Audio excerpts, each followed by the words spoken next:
नमस्कार आदरणीय दर्शक महानुभावहरू, यहाँहरूलाई हार्दिक स्वागत तथा अभिवादन टक्राउन चाहन्छु। म नवराज तानुक। हामी चक्रव्यूहमा विशेष गरी विभिन्न व्यक्तित्वसँग समसामयिक राजनीतिको विषयमा कुराकानी गर्छौँ र वास्तवमा यो पछिल्लो समयको नेपाली राजनीतिलाई धेरैले विभिन्न एङ्गलले चाहिँ एनालाइसिस गरिरहेका छन्। विशेष गरी यो देशमा चाहिँ राजनीति बिग्रेको हो कि राजनीति गर्ने पात्रहरू चाहिँ बिग्रेका कारणले राजनीतिप्रतिको फ्रस्ट्रेसन हो त। एकातिर नेकपाभित्रको आन्तरिक किचलो हो त अर्कोतिर चाहिँ राज संस्थाको पक्षधरहरू सडकमा उर्लिरहँदा कि वास्तवमा अब देशमा चाहिँ राजनीतिक सङ्कट पैदा भएको हो, यी लगायतका प्रश्नहरू आम जनताको बिचमा भइरहँदा यो देशमा अल्टरनेटिभ पोलिटिक्स पार्टीको चाहिँ खाँचो छ है। विशेष गरी यो देशमा अब चाहिँ नयाँ पुस्ताले चाहिँ यो देशको बागडोर सम्हाल्नुपर्छ र विकास र समृद्धिसँगै सुसंस्कृत राजनीतिको एजेन्डासहित विगत केही चुनावमा हामीले देख्यौँ, तर त्यो जनमत प्राप्त हुन सकेन। अल्टरनेटिभ पार्टीको आवश्यकता आजको आवश्यकता हो कि होइन लगायतको सन्दर्भमा बहस चलिरहँदा विशेष गरी साझा पार्टी र विवेकशील नेपाली दलको बिचमा फेरि एकपटक एकताको प्रक्रिया अन्तिम प्रक्रियामा रहेको समाचारहरू बाहिर आइरहँदा भोलि मात्र यो कार्यक्रम सार्वजनिक हुँदैछ।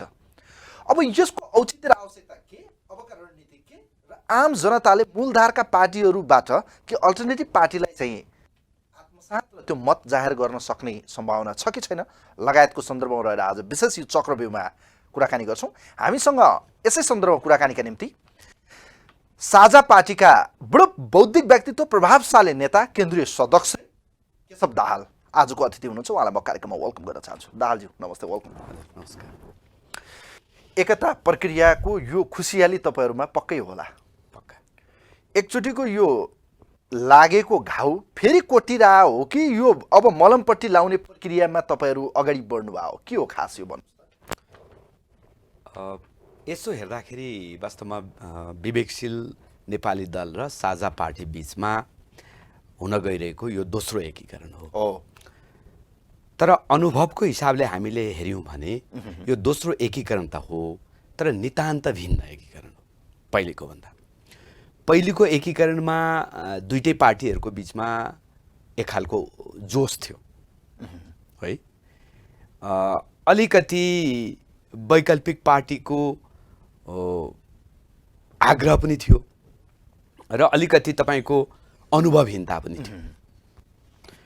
त्यसले त्यो अलिकति उत्साहका साथ जोसका साथ धेरै कुरा विचार नगरिकन गरिएको एकीकरण थियो। हिजोको एकता बचपना एकता थियो, आजको बुढ्यौली एकता के वयस्क एकता। आजको एकीकरण चाहिँ अनेक अनुभवहरूले अलिकति परिपक्व भएको एकीकरण हो, एउटा रियलाइजेसन सहितको। हामी वैकल्पिक राजनीति गर्न चाहन्छौँ, नयाँ राजनीति गर्न चाहन्छौँ, एउटा लामो राजनीतिक यात्रामा हामी सहभागी हुन चाहन्छौँ भने हामी भिन्न बसेर हुँदैन भन्ने गहिरोसँग आत्मबोध सहित गर्न खोजिएको एकीकरण हो। एकताको प्रक्रियाका सबै कामहरू अन्तिम चरणमा हो केशवजी। हामी मलाई लाग्छ जहाँसम्म मेरो अनुभव र मैले जहाँसम्म एनालाइसिस गरे अनुसार यो एकताको एउटा बडो महत्त्वपूर्ण सूत्रपात्र तपाईँ हो। निश्चय नै एकता प्रक्रिया लगभग टुङ्गिन आँट्यो। त्यसो भए अब भोलि घोषणा नै हुन्छ। एकता प्रक्रियागत हिसाबले अब टुङ्गिसक्यो। दुईटै पार्टीको केन्द्रीय समितिले एकता गर्ने निर्णय गरिसक्यो। एकताको लागि एकता घोषणा पत्र भनेर जुन एकताको दिन हामीले पब्लिक गर्ने घोषणा पत्र, त्यो दुईटै पार्टीको तर्फबाट अनुमोदन भयो। दुईटै पार्टीले एकताको कार्यक्रम स्वीकृत गरिसक्यो। भनेपछि अब हामी एकताको छेड पर्खेर बसेका छौँ। यो प्रक्रियागत हिसाबले सम्पूर्ण कुरा सकियो। एउटा चक्रव्यूह जस्तो बन्छ कि फेरि एउटा स्ट्रेन्थमा चाहिँ एउटा लाइनमा चाहिँ तपाईँहरू फलोमा जानुहुन्छ? जस्तो विगतमा हामीले गरेको एक्सर्साइजलाई एकपल्ट सम्झिने हो भने के पात्रलाई प्रमुखतामा राखेर चाहिँ एकता हो कि विधि र प्रक्रिया र सिद्धान्तको एकता हो भनेर फेरि भन्छन् मान्छेले। जस्तो हिजो तपाईँहरूले सहअध्यक्षको भलै दुवै अध्यक्ष बनाउनु भयो, दुवै संयोजक भनेर एनाउन्स गर्नुभयो, त्योभन्दा भिन्न हुन्छ या त्यस्तै हुन्छ? अब मैले अघि पनि भने यो एकता चाहिँ पहिलेभन्दा नितान्त भिन्न एकता हो। राजनीतिक हिसाबले अनेक अनुभवहरू सहित यो एकता चाहिँ आवश्यक छ भन्ने भित्रबाट गरिएको रियलाइजेसन हो। हाम्रा सदस्यहरूले, हाम्रा शुभचिन्तकहरूले, थोरै भए पनि हाम्रा मतदाताहरूले तपाईँहरू एक हुनुपर्छ अनि मात्रै यो राजनीतिक भविष्य, राजनीतिक यात्रा सुखद हुन्छ भनेर हामीलाई सम्झाउनु पनि भयो र हाम्रा सबै तहका साथीहरूले त्यसलाई भित्रबाट त्यो स्वीकार गर्नुभयो र त्यो एकदमै लामो स्वीकारोक्ति पछि गरिएको एकता हो एउटा, होइन? दोस्रो, यो एकताको दुईटा पक्षहरू छन्। एउटा यसको राजनीतिक पक्ष छ, होइन? एउटा यसको प्राविधिक पक्ष छ। राजनीतिक पक्ष के हो भने यो एकता आवश्यक छ। यसको राजनीतिक पक्ष, हामी नयाँ सुसंस्कृत वैकल्पिक पार्टी स्थापना गर्न चाहन्छौँ भने उस्तै प्रकृतिका पार्टीहरू, उस्तै लक्ष्यका साथ नेपाली जनता बीचमा उपस्थित पार्टीहरू फरक फरक बसेर लक्ष्य पुरा हुँदैन। एक ठाउँमा आउनै पर्छ। त्यो राजनीतिक आवश्यकता हो। आजको ध्रुवीकरण हो यो। त्यो राजनीतिक आवश्यकता हो, त्यो ऐतिहासिक आवश्यकता हो। त्यसैले यसको राजनीतिक महत्त्व मुख्य कुरा हो। तर त्यो राजनीतिक महत्त्वलाई स्वीकार गरेर पार्टी एकता गरिरहँदा स्वभावतः केही प्राविधिक पक्षहरू आउँछन्, होइन? त्यो प्राविधिक पक्ष भनेको नाम के बनाउने, अथवा त्यो प्राविधिक पक्ष भनेको कति कति सदस्य केन्द्रीय समिति बनाउने, अथवा त्यो प्राविधिक पक्ष भनेको दुईटा पार्टीका कमिटीहरूको समायोजन र एकीकरण कसरी हुन्छ, अथवा त्यो प्राविधिक पक्ष भनेको संयोजक हुने कि अध्यक्ष हुने कि त्यो प्राविधिक पक्ष। त्यही त म भन्दैछु, त्यो प्राविधिक पक्ष हो।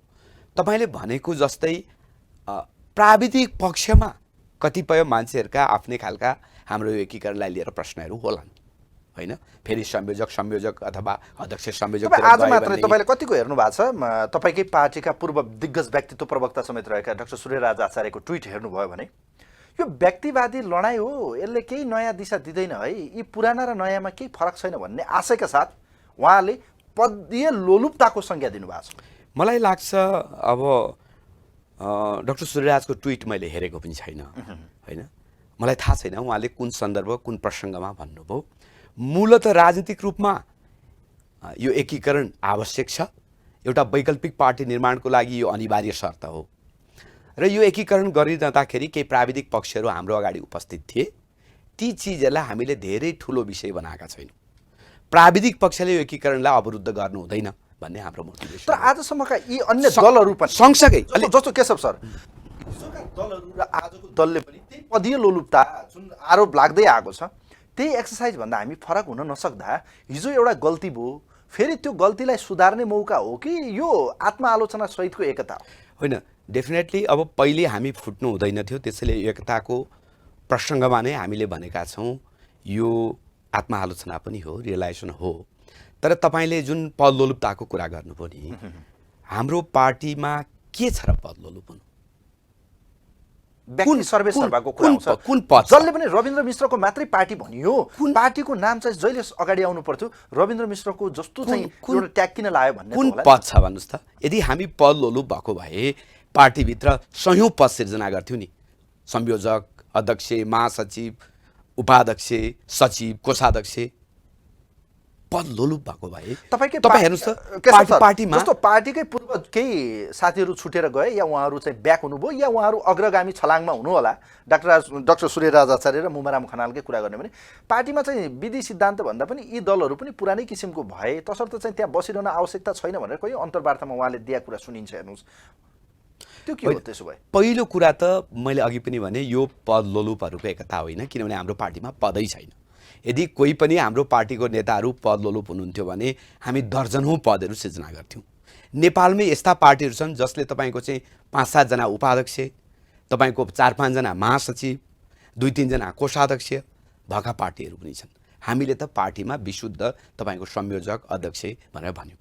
जहाँसम्म दुईटा पार्टीहरूको एकीकरण हुँदाखेरि दुईटा पदको कुरा छ, हामीले चाहेको त स्वाभाविक हिसाबले संयोजक सहसंयोजक होस्, होइन, अध्यक्ष उपाध्यक्ष होस् भन्ने चाहेकै हो। तर हामीले त्यो सँगसँगै विचार गर्नुपर्ने कुरा के हो भने दुईटा पार्टीहरूको बिचमा जब एकीकरण हुन्छ, त्यो एकीकरण तपाईँको व्यक्तिहरूको एकीकरण मात्रै होइन, त्यो मनोविज्ञानहरूको एकीकरण पनि हो, ठुलो पार्टी पङ्क्ति बिचको एकीकरण पनि हो।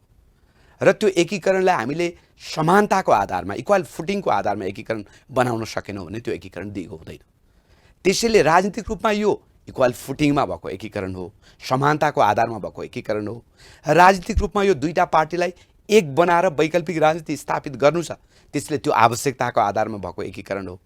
तर त्यो एकीकरण गरिरहँदाखेरि कतिपय प्राविधिक विषयहरू ठ्याक्कै जनताले भने जस्तो अथवा हाम्रा शुभेच्छुक शुभचिन्तकले भने जस्तो अथवा हाम्रा आलोचकले भने जस्तो नहुन सक्छ, जुन कुरालाई हामी चाँडै नै महाधिवेशन गर्छौँ र महाधिवेशनबाट करेक्सन गर्छौँ। अब मलाई एउटा कुरा जहाँसम्म यहाँनिर- तपाईँले अहिले केही छुटेका साथीहरूको कुरा गर्नुभयो होइन, पार्टी निर्माणको क्रममा म पार्टी यो निर्माणको प्रोसेसलाई चाहिँ कहिलेकाहीँ यो नदीसँग तुलना गर्न चाहन्छु क्या। एउटा सानो मूल हुन्छ, मूल फुट्छ, मूल बाहिर निस्किन्छ होइन, त्यसपछि त्यो अगाडि बढ्दै बढ्दै बढ्दै जान्छ, बाधा अवरोध पन्छाउँदै हरेक गर्दै नदी अगाडि बढ्छ। त्यो नदी अगाडि बढ्ने प्रोसेसलाई तपाईँले हेर्नुभयो भने त्यहाँ त अनेक खोला खोल्साहरू मिसिन्छ। खोला खोल्सा ननिस्किकन नमिसिकन नदी ठुलो बन्दैन, झरना खोलो नदी बन्दैन, र त्यो नदीमा अनेक नदीहरू नमिसिकन त्यो समुद्रमा पुग्दैन। तर त्यो नदी अगाडि बढ्ने प्रक्रियालाई तपाईँले हेर्नु भने अनेक फेरि साना साना भगालहरू छुट्टिँदै पनि जान्छ होइन। यो जीवनको लय हेर्नुभयो भने, प्रकृति हेर्नुभयो भने, समाज हेर्नुभयो भने, मान्छेको यात्रा हेर्नुभयो भने, अनेक मिसनहरू हेर्नु भने सर्लक्क जहाँबाट जे सुरु भयो त्यो मात्रै अगाडि बढ्दैन होइन, र कतिपय थपिँदै जान्छन्, कतिपय निस्किँदै जान्छन्। मलाई के लाग्छ भने निस्किने साथीहरू पनि जहाँसम्म यात्रा गर्नुभयो सँगै त्यो महत्त्वपूर्ण थियो। चाहे तपाईँले नामै लिएर हाम्रो केही साथीहरूको कुरा गर्नुभयो, तपाईँले डाक्टर साहबको कुरा गर्नुभयो, सूर्यराज आचार्य, मुमारामजीको होइन, मलाई लाग्छ उहाँहरू जतिसम्म हामीसँगै हिँड्नुभयो उहाँहरू र हाम्रो यात्रा अनमोल थियो, त्यो महत्त्वपूर्ण थियो। उहाँ पछुताउनै पर्ने ठाउँ छ कि छैन? होइन, किन पछुताउनु पर्दैन। उहाँहरू अहिले बाहिर बसेर पनि हामीसँग कुरा गर्नुहुन्छ। अल्टिमेट नेपालमा एउटा राम्रो राजनीतिक पार्टी आवश्यक छ। काङ्ग्रेस र कम्युनिस्टले अब यो मुलुक बन्दैन। त्यसो भए जस्तो तपाईँहरू अल्टरनेटिभ पार्टीको कुरा गरिरहनु भएको छ, वैकल्पिक शक्तिको कुरा, यदि साँच्चीकै राम्रो सुसंस्कृत थियो भने उहाँहरू किन बाहिर गयो भनेर समीक्षा भयो होला नि तपाईँहरूको बिचमा? होइन, उहाँहरू बाहिर जानु त्यो उहाँहरूको कुरा हो, हाम्रो केही एजेन्डाहरूमा कुरा मिलेन होइन। त्यो पुरानो कुरा अहिले कति कोट्याउनु, कति दोहोऱ्याउनु। हामीले धेरैचोटि भन्यौँ हाम्रा बिचमा पार्टी निर्माणको विषयमा केही स्ट्राटेजिक कुराहरूमा हाम्रो कुरा मिलेन, उहाँहरू बाहिर जानुभयो। यद्यपि बाहिर गए पनि उहाँहरूले भनेको कुरा के हो भने नेपालमा एउटा राम्रो सुन्दर वैकल्पिक पार्टी, सुसंस्कृत पार्टी आवश्यक छ। काङ्ग्रेस र कम्युनिस्टको विकल्पमा हामीलाई एउटा पार्टी आवश्यक छ, र त्यो साझा पार्टी नै हुनसक्छ अथवा त्यो विवेकशील साझा पार्टी नै हुनसक्छ। हामी बाहिर बसेर एउटा यस्तो जनमत बनाउँछौँ र अल्टिमेट त्यो जनमतले एउटा वैकल्पिक पार्टीलाई मद्दत नै पुग्छ। ओके, अब मलाई यहाँनिर बडो महत्त्वपूर्ण प्रश्न म तपाईँलाई प्रहार गर्दैछु चक्रव्यूहमा। हिजोको एकताले कैयौँलाई हर्षित बनायो, कैयौँलाई चुनौती दियो, त कैयौँलाई चाहिँ एउटा उत्साह पनि थप्यो तपाईँहरूले। हिजोको एकता व्यक्तिका लागि एकता गरिएको थियो कि विधिका लागि र सिद्धान्तका लागि एकता थियो भन्ने, हिजोको उज्जवल थापा र रविन्द्र मिश्रको एकता र आज भएको हुन आँटेको मिलन पाण्डे र रविन्द्र मिश्रको एकतामा के फरक छ? मैले अघि पनि भने दुईटै एकता आवश्यक थियो। हिजो पनि विवेकशील पार्टी र साझा पार्टी बिचमा एकता आवश्यक थियो। त्यो आवश्यकताको कारणले गर्दा साथीले एकता गर्नुभयो, राजनीतिक कारणले गर्दा। एउटा सुन्दर सुसंस्कृत वैकल्पिक पार्टी बनाउने हो भने उस्तै उस्तै दर्जनौँ पार्टी रहनु हुँदैन क्या, त्यो एकीकृत नै हुनुपर्छ।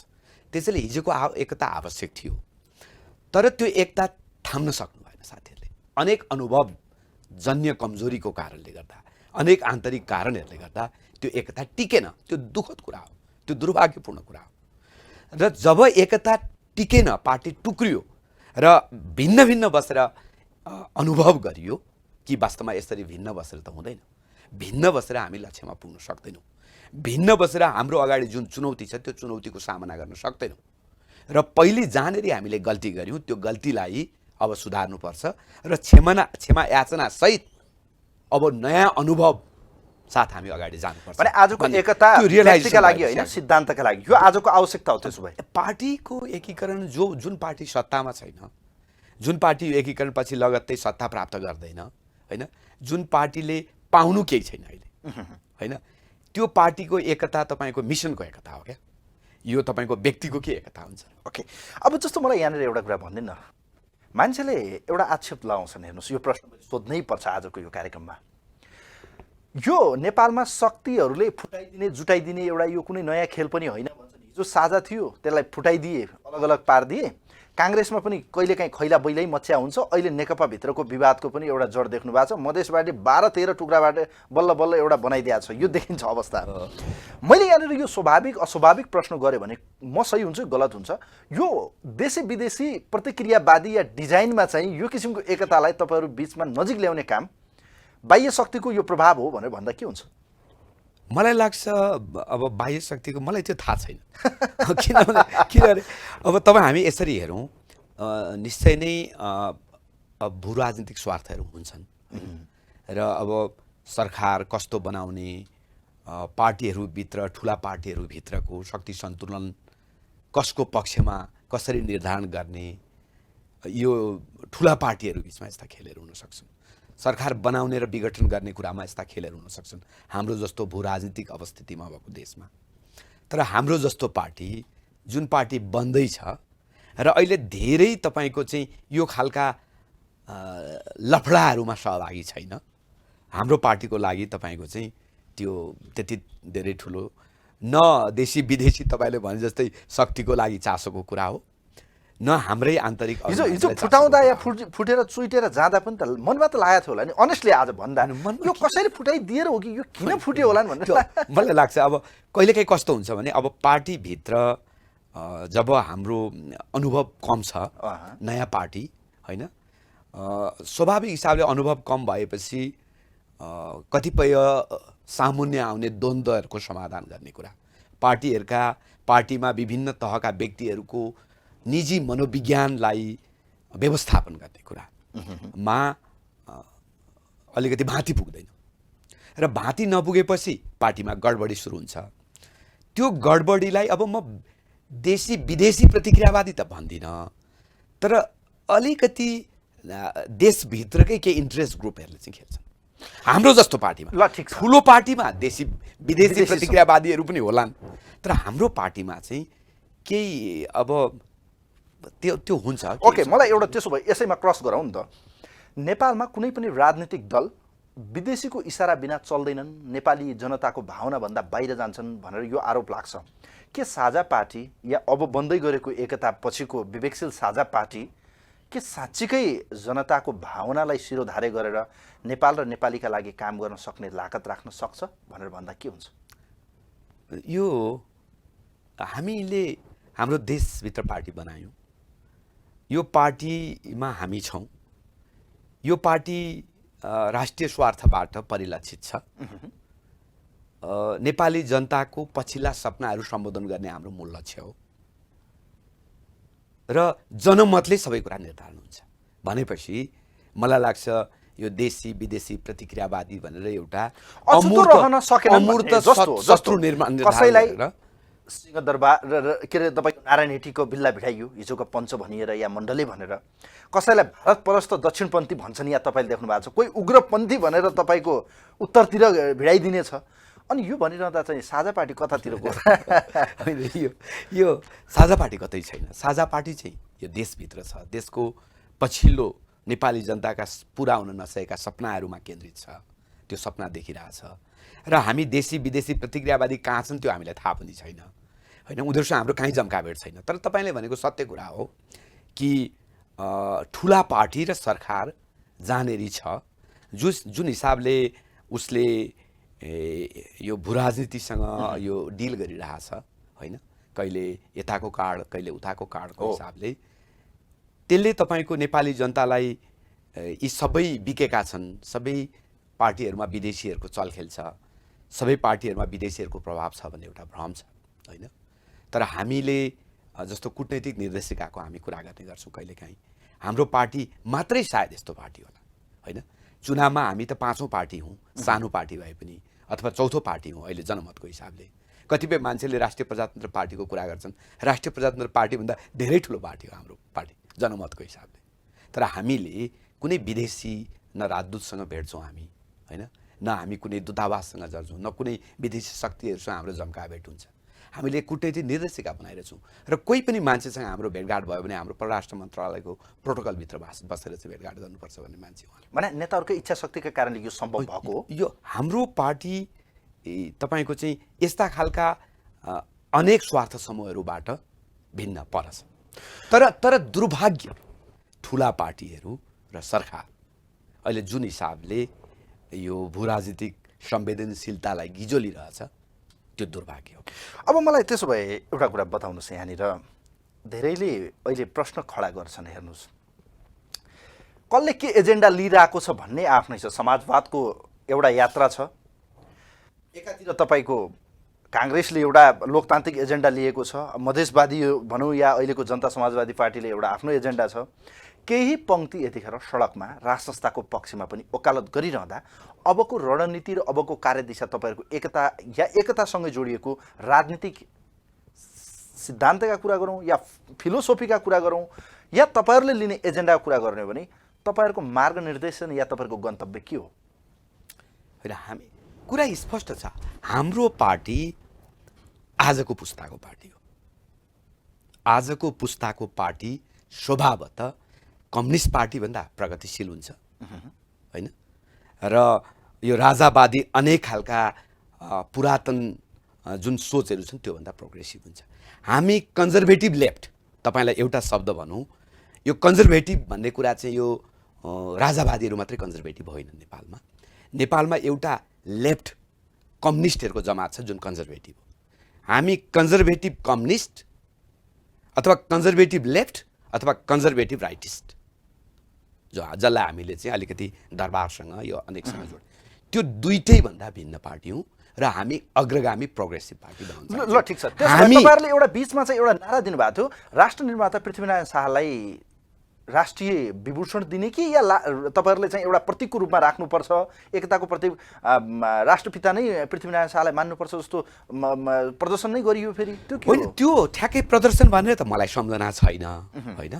तर मलाई के लाग्छ भने तपाईँ राजा भन्ने बित्तिकै अथवा चाहिँ पृथ्वीनारायण शाहको कुरा गर्ने बित्तिकै त्यो चाहिँ पुरातनपन्थी हुने, होइन? मार्क्सवाद भन्ने बित्तिकै त्यो चाहिँ असाध्यै प्रोग्रेसिभ हुने भन्ने हुँदैन नि त। हाम्रो कन्टेक्स्टमा हामीले हेर्नुपर्ने कुरा के हो भने यो मुलुकलाई पृथ्वीनारायण शाहले भौगोलिक एकीकरण गरे, होइन? अब हामीले यो मुलुकलाई समृद्धिको हिसाबले, अधिकारको हिसाबले, विभिन्न जात जाति भाषा भाषी र संस्कृतिलाई एकीकृत गर्ने हिसाबले अर्को युगतिर लानु आवश्यक छ। ठ्याक्कै एक शब्दमा यो सबै भन्नु भनेको पुरातन हुनु होइन। यो सबै भन्नु भनेको नेपालको समग्र चिजलाई नयाँ हिसाबले परिभाषित गर्नु, अगाडि जानु। एउटा शब्द या दुईटा शब्दमा भन्यो भने अबको राजनीतिक एजेन्डा के हुन्छ तपाईँहरूको? अबको राजनीतिक एजेन्डा त अहिले हामीले जे प्राप्त गर्यौँ त्यसलाई स्थापित गर्ने एउटा, यो संविधानलाई एउटा यो संविधान सानो लडाइँबाट हामीले प्राप्त गरेको होइन। यो संविधानलाई स्थापित गर्ने एउटा एजेन्डा, यो संविधानमा प्राप्त उपलब्धिहरूलाई जोगाउने एउटा एजेन्डा। दोस्रो एजेन्डा भनेको त्यसको आधारमा विकास, समृद्धि र सामाजिक न्याय सुनिश्चित गर्ने। विकास, समृद्धि, सामाजिक न्याय भने प्रोग्रेसिभ भनौँ न, एउटा पोलिटिकल लिडिङ गर्ने पार्टीको रूपमा तपाईँहरू हुनुहुन्छ, अग्रगामी जाने भन्नुभएको छ। अन्त्यमा जनताले अहिलेका मूलधार पार्टीहरूलाई छोड्नै नसक्ने, बाजे बराजुदेखि बाउ भनौँ नातिसम्म पुग्दा पनि तिनै दल, म त काङ्ग्रेस हो या म कम्युनिस्ट हो, मैले त सूर्य या भनौँ तपाईँको रुखमै हाल्ने हो भन्ने भोटको एउटा मानसिकता हामीमा छापै छ भनौँ, जसलाई रबर स्ट्याम्प भन्दा पनि फरक पर्दैन। अब यो परिवर्तन सम्भव छ भन्नुभयो, जनताले यी वैकल्पिक शक्तिलाई विश्वास गर्ने ठ्याक्कै आधार के छ भन्नुहोस् त? स्वभावतः तपाईँले अब काङ्ग्रेस कम्युनिस्टलाई किन विश्वास गर्ने? किनभने बितेको 30 वर्षदेखि हामीले जे प्राप्त गऱ्यौँ, चाहे त्यो भ्रष्टाचार भन्नुहोस्, होइन, कुशासन भन्नुहोस्, विकासहीनता भन्नुहोस्, त्यो कसले दियो? तपाईँ 240 वर्ष हामी जुन गरिबीको जगमा आज यहाँसम्म आइसक्यौँ, कुशासनको जगमा यहाँसम्म आइसक्यौँ, हाम्रो पछौटेपन त्यो कसले दियो? त्यसैले गर्दा अहिले जुन शक्तिहरूको, चाहे त्यो काङ्ग्रेस कम्युनिस्टको कुरा गर्नुहोस्, चाहे त्यो अहिले सडकमा चाहिँ राजाको कुरा गर्ने मान्छेहरू भन्नुहोस्, हामी यो पछिल्लो समय 240 वर्ष भन्नुहोस् अथवा 30 वर्ष जहाँनेरि उभिएर अहिले यसो विगत फर्केर हेऱ्यौँ भने जुन समस्याबाट हामी यहाँसम्म आयौँ त्यो कसले दिएको? त्यसैले गर्दा अब काङ्ग्रेस, कम्युनिस्ट, राजा यी यावत चिजहरूबाट हामी अगाडि जानुपर्छ।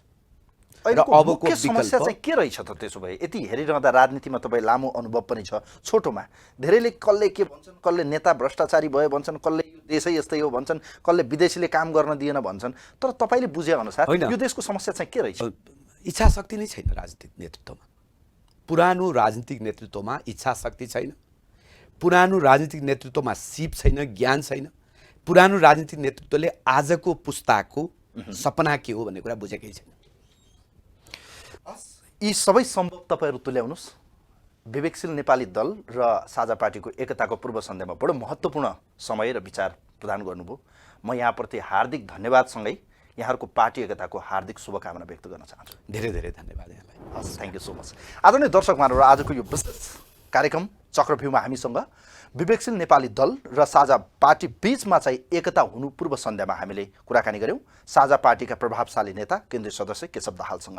वास्तवमै यो देशमा अल्टरनेटिभ पोलिटिकल पार्टीको चाहिँ बेला बखतमा चर्चा हुन्छ, तर त्यसलाई सार्थक पार्न अझै जनताले साथ नदिएको देखिन्छ। के वास्तवमै उहाँहरू लिएको प्रोग्रेसिभ अल्टरनेटिभ पोलिटिकल पार्टीको रूपमा के प्रगतिशील उहाँहरूलाई चाहिँ जनताले आत्मसात गर्दै आउँदा दिनहरूमा के विश्वास गर्न सक्ने आधार छ? यो एकता कसरी सम्भव होला? यी प्रश्न अझै पनि बाँकी छन्। यी लगायतका सन्दर्भमा चर्चा परिचर्चा र विशेष कुराकानी गऱ्यौँ। कार्यक्रम हेरिदिनु भयो यहाँहरू सम्पूर्णलाई धेरै धेरै धन्यवाद दिँदै कार्यक्रमको टिमसँगै आजलाई म पनि बिदा हुन्छु। हवस् त, नमस्कार।